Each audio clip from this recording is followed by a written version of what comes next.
ఎత్తుల యుద్ధం మౌన గర్జన అనే పదాలు వినిపించినప్పుడు చాలా మందికి అది యుద్ధ భూమిలాగా అనిపించవచ్చు. కానీ ఇక్కడ తుపాకులుండవు, అరుపులుండవు, గోల ఉండదు. రెండు మెదల మధ్య జరిగే నిశ్శబ్ద పోరాటమే చదరంగం. ప్రేక్షకులు ఉర్రూతలూగిపోతారు, కానీ ఆటగాళ్ల ముఖాల్లో ప్రశాంతత కనిపిస్తుంది.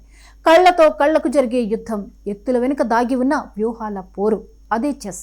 ఇది క్రికెట్ కాదు, ఫుట్బాల్ కాదు, వేలాది మంది కేకలు వేయాల్సిన అవసరం లేని ఆట ఇది.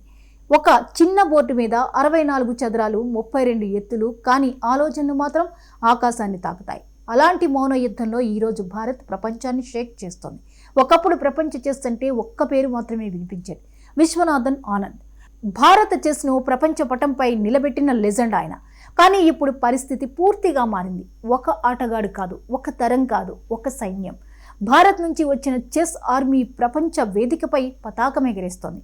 చిన్న వయసులోనే గ్రాండ్ మాస్టర్లు అవుతున్నారు, పెద్ద టోర్నీల్లో మెడల్స్ గెలుస్తున్నారు, ప్రపంచ ఛాంపియన్షిప్లను కుదిపేస్తున్నారు.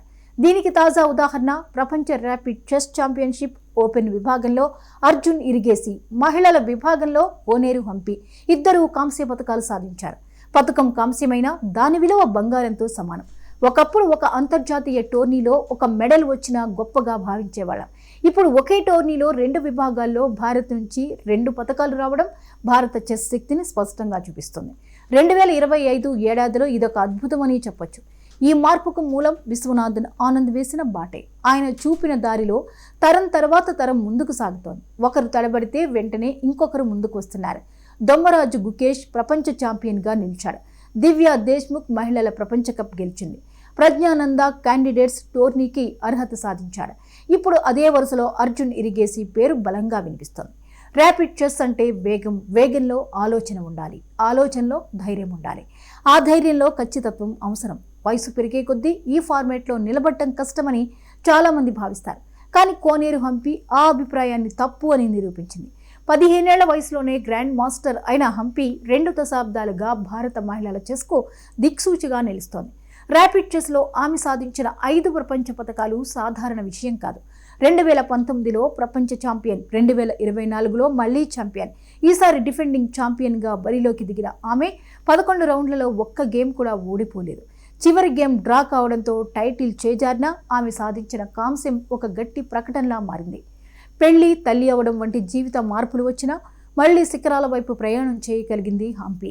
ఇప్పుడు ఆమె లక్ష్యం ఒకటే, క్లాసికల్ వరల్డ్ ఛాంపియన్షిప్ కిరీటం. ఆమె ప్రయాణం యువ ఆటగాళ్లకు స్ఫూర్తి. పురుషుల విభాగంలో గుకేష్, ప్రజ్ఞానంద పేర్లు ఎక్కువగా వినిపిస్తున్న సమయంలో ఒక కుర్రాడు నిశ్శబ్దంగా ఎదిగాడు. అతడే అర్జున్ ఇరిగేసి. తెలంగాణకు చెందిన ఈ యువ గ్రాండ్ మాస్టర్ విశ్వనాథన్ ఆనంద్ తర్వాత 2800 ఎలో రేటింగ్ను దాటిన భారతీయుడిగా నిలిచాడు. లైవ్ రేటింగ్లో భారత్ నంబర్ 1గా మారాడు. అయితే ఈ ప్రయాణం అంత సులువు కాదు. టాటా స్టీల్ చెస్ వంటి పెద్ద టోర్నీలు, క్యాండిడేట్స్ అర్హత పోటీలు, కొన్ని చోట్ల నిరాశలు ఎదురయ్యాయి. పెద్ద టోర్నీల్లో రాణించలేడు అనే ముద్ర కూడా పడింది. కానీ ఆ ముద్రను అర్జున్ ర్యాపిడ్ చెస్లో చీల్చిపారేశాడు. మ్యాగ్నస్ కార్లెన్సన్ వంటి దిగ్గజాలు పాల్గొన్న టోర్నీలో కూడా అర్జున్ వెనక్కి తగ్గలేదు. చివరి రౌండ్ వరకు టైటిల్ రేస్లో నిలిచాడు. ఒక అనూహ్య ఓటమి ఎదురైనా వెంటనే 2 కీలక విజయాలు సాధించాడు. మొత్తంగా చూస్తే ఈ రోజు చదరంగం భారత్కు కేవలం ఆట కాదు, అది ఆధిపత్యానికి చిహ్నం. ఒకప్పుడు ఒక్క ఆనంద్, ఇప్పుడు గుకేష్, ప్రజ్ఞానంద, అర్జున్, హంపి లాంటి అనేక పేర్లు. ప్రపంచ చెస్ వేదికపై భారత్ గళం మరింత బలంగా వినిపిస్తోంది. ఇది ఆరంభం మాత్రమే. ఎత్తుల యుద్ధంలో భారత్ ఇక మౌనంగా లేదు, మూకుమ్మడిగా గర్జిస్తోంది.